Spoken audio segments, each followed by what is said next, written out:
60 ዓመታትን በኢትዮጵያውያን የጤናማነት ህይወት ላይ አሻራውን እያሳረፈ የዘለቀው የኢትዮጵያ መድኃኒት ማምረቻ ፋብሪካ በመድኃኒት ኢንዱስትሪ ዘርፍ ቀዳሚ ነው።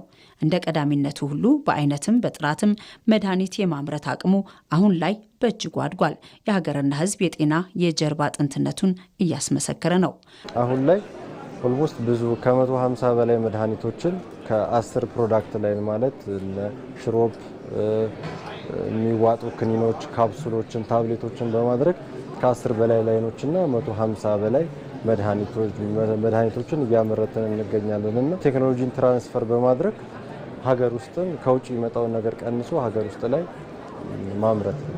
ማይንድሬ ዓለም አቀፍ የሕክምና መሳሪያዎች አምራች ኩባንያ ነው። የአልትራሳውንድና የላቦራቶሪ መሳሪያዎችን በወኪል አከፋፋዮች በኩል በማቅረብ ለኢትዮጵያ ገበያ አዲስ አይደለም። ኩባንያው ምርቶቹን በከፍተኛ የውጭ ምንዛሪ ከውጭ ከማስገባት ይልቅ በኢትዮጵያ የተፈጠሩ ምቹ ሁኔታዎችን በመጠቀም ምርቶችን ለማምረት በዝግጅት ላይ ይገኛል።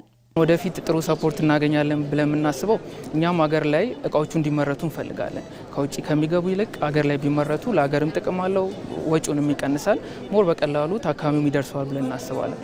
በመደመር መንግስት ፍልስፍና ውስጥ ሁለንተናዊ ሉዓላዊነት ትልቅ ስፍራ ይይዛል። ሉዓላዊነት ማለት የሀገርን ዳር ድንበር ማስከበር ብቻ ሳይሆን ዜጎች በገዛ ሀገራቸው ምርት መታከም ሲችሉ፣ በእውቀትና በቴክኖሎጂ ሲበለጽጉና የውጭ ጥገኝነትን ሲያሸንፉ የሚረጋገጥ ድል ነው። ኢትዮጵያ ባለፉት ጥቂት ዓመታት በመድኃኒት ማምረት ዘርፍ የጀመረችው ጉዞ የዚሁ ሁለንተናዊ ሉዓላዊነት ማሳያ ነው። የኢትዮጵያ ጤና ፖሊሲ ዜጎች እንዳይታመሙ ከመከላከል ባለፈ ሲታመሙም ታክመው እንዲድኑ ማድረግ ላይ በትኩረት እየሰራ ይገኛል። የሀገር ውስጥ ገበያን የሚደግፍ ህግ አውጥተናል። ኢትዮጵያ ውስጥ የሚመረት ምርት ካለ ወደ ውጭ መግዛት እንደማንችል ህግ አውጥተናል። 100% ሀገር ውስጥ ነው የምንገዛው። ሀገር ውስጥ መግዛት ብቻ ሳይሆን እስከ 5 ዓመት የገበያ ጋራንቲ እንሰጣለን ሀገር ውስጥ ለሚመረቱ ምርቶች። እሱም ብቻ አይደለም፣ የቅድመ ክፍያ እስከ 30% እንሰጣለን። 25% ያህል የዋጋ ልዩነት ከውጭ ከሚመጡት ጋር ውድድር ላይ ሲሆኑ በተለያዩ አግባብ ኢትዮጵያ ውስጥ የሚመረቱ ምርቶች ተወዳዳሪ እንዲሆኑ የ25% የዋጋ ልዩነት እንሰጣለን። የሀገር ውስጥ የመድኃኒት ምርት እድገት ቢኖርም የፍላጎትና አቅርቦት አለመመጣጠን ዘርፉን ብዙ ኢንቨስትመንት የሚጠይቅ በመሆኑ የፖሊሲ ለውጥ መደረጉ ፋይዳው ጉልህ ነው።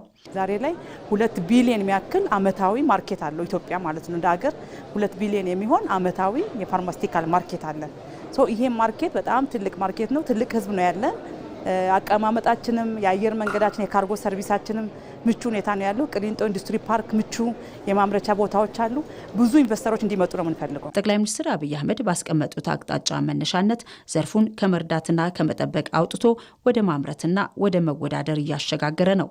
ይህም የዜጎችን ህይወት ከመታደግ ባለፈ የሀገርን የውጭ ምንዛሬ አቅም የታደገ የጤናው ዘርፍ ሉዓላዊነትንም በባዕዳን እጅ ላይ እንዳይወድቅ የማድረግ የሉዓላዊነት እርምጃ ፍሬ ነው። ኢትዮጵያ ራሷን በመድኃኒት ምርት የመቻል ራዕይ ለማሳካት ግን ማነቆችን እያስወገዱ መሄድ የግድ ይላል። ኢትዮጵያ በምግብ ብቻ ሳይሆን በመድኃኒት ራሷን ለመቻል ከፍተኛ ጥረት እያደረገች ነው እና ያንን ፖሊሲ እየሰማ ኢትዮጵያ እንድታመርት ቅናትም ያለው አንድ ዜጋ መጥቶ ቅሊንጦ ፋርማስቲካል ፓርክ ውስጥ የመድኃኒት ፋብሪካ ይሰራል። የሰራው ፋብሪካ 63 አይነት መድኃኒቶች ያመርታል። ከ2 ሚሊዮን ታብሌት በላይ በዓመት ያመርታል። አሁን ያለንበትና 44% በከፍተኛ ደረጃ የሚያሻሽል ነው። መድኃኒት እንፈልጋለን፣ ችግር አለብን። ፋብሪካውን ተክሎልናል። የኛው ሰው ነው መጥቶ የሰራው፣ ያስፈልገናል። ነገር ግን የኢትዮጵያ ባንኮች የግሎቹ ብቻ ነው የመንግስቶቹ ባንኮች ለዚህ ፋብሪካ ወርኪንግ ካፒታል ብትር ከለከሉት። ከዓመት በላይ ስራ ሳይሰራ ቆየ የፋብሪካ። ለምን? ፋብሪካው ሙሉ በሙሉ ሰርቶት ወርኪንግ ካፒታል አጥቶ። ባንኮች ለማን ነው የሚያበድሩት? ለመኪና ለቱሪዝም ብለው የመንግስት ባንኮች በጣም ዘመናዊ ለሚባሉ መኪናዎች ከቪኤት በላይ ለሚታዩ መኪናዎች 100% ብድር ያበድራሉ። እኛ ያሰቃየናውን የቪኤት መኪና ነው ኢትዮጵያ ውስጥ መድኃኒት ነው ብለህ ብታወዳድር ማንም ሰው ጀጅ ማድረግ በሚችለው ጉዳይ የእኛ ባንኮች የመድኃኒት ፋብሪካ ተሰርቶ ወርኪንግ ካፒታል አጥቶ ስራ አቆሞ ሳለ ለመኪና ያበድራሉ። ሪሶርስ በተገባው መንገድ አሎኬት ያለማድረጉ ችግር መልኩን ይቀይር እንጂ አሁንም ያለ በሽታ ነው። ይህን የተከታተሉ ማድረግ ይፈልጋል።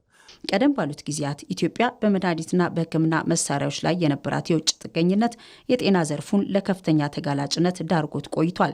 ከ2 ዓመት በፊት የተጀመረው የመድኃኒት አምራቾች ንቅናቄ ዛሬ ለውጤት በቅቷል። ይሁን እንጂ መድኃኒት አምራቾችን በሙሉ አቅማቸው ከማምረት የሚያግዱ ችግሮችም አልታጡም። ትልቁ ክፍተት ያለው አሁን ኢንዱስትሪው በጣም እየተፈተነበት ያለው ችግር የስራ ማስኬጃ አቅርቦት እና የውጭ ምንዛሬ አቅርቦት ናቸው። የስራ ማስኬጃ አቅርቦት እንግዲህ ይሄ የግሉ ዘርፍ ልክ መንግስት ያሳየውን አበረታች የሆነ የፖሊሲ እንቅስቃሴ አይቶ በፍጥነት ከኢንዱስትሪዎች ጋር በመተባበር የስራ ማስኬጃ አቅርቦትን ቢያፋጥን የኛ ኢንዱስትሪ አሁን ክሮስ ሮድ ላይ ያለው በፍጥነት ወደፊት መስፈንጠር የሚችልበት እድል አለ።